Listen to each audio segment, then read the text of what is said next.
नमस्कार, मी Indira. Top news मराठीमध्ये आपलं स्वागत. एक नजर स्पीड न्यूजवर. मुख्यमंत्र्यांच्या भूमिकेला धक्का, महावितरणाकडून स्मार्ट मीटरसाठी 48 तासाचा अल्टिमेटम.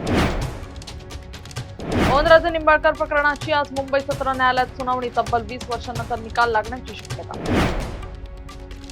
सौंदर्य प्रसाधनांवर एफडीएची कारवाई, गैरप्रकार सहन केला जाणार नाही, तुकाराम मुंढेंचा इशारा. राज्यावर महादुष्काळाचं संकट, फक्त 85 दिवस पुरेल इतकाच पाणीसाठा, शेतीसाठी पाणी पुरवठा बंद, अनेक शहरात पाणी कपात. पुणेकरांनो सावधान, समविषम पाणी वाटप सुरू झालंय. पाऊस लांबल्यास वर्षभर दिवसाआड पाणी पुरवठ्याची शक्यता.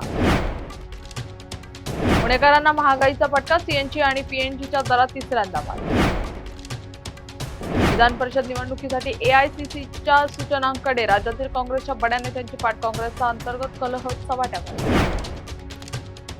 कॉक्रोच पार्टीचा कोणताच प्रभाव नाही, नितेश राणेंनी अभिजित तिपकेंना फटकारलं.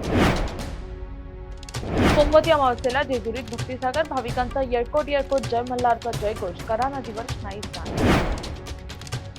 आमच्या हद्दीत कारवाई करायची नाही, आरटीओ अधिकाऱ्याची निरीक्षकाला धमकी, ऑडिओ व्हायरल, परिवहन मंत्र्यांकडून कारवाईचे आदेश. पुण्यात एलजीबीटीक्यू अभिमान यात्रा, रंगतदार स्वीकृती, समानता आणि घटनात्मक हक्कांसाठी बुलंद आवाज. शरद पवारांना मोठा धक्का, महाराष्ट्र राज्य कुस्ती परिषदेची संलग्नता रद्दच, याचिका मुंबई उच्च न्यायालयाने फेटाळली. नवी मुंबईत तर नाईक जनता पार्टी चालते, खासदार महेश नसके यांची टीका.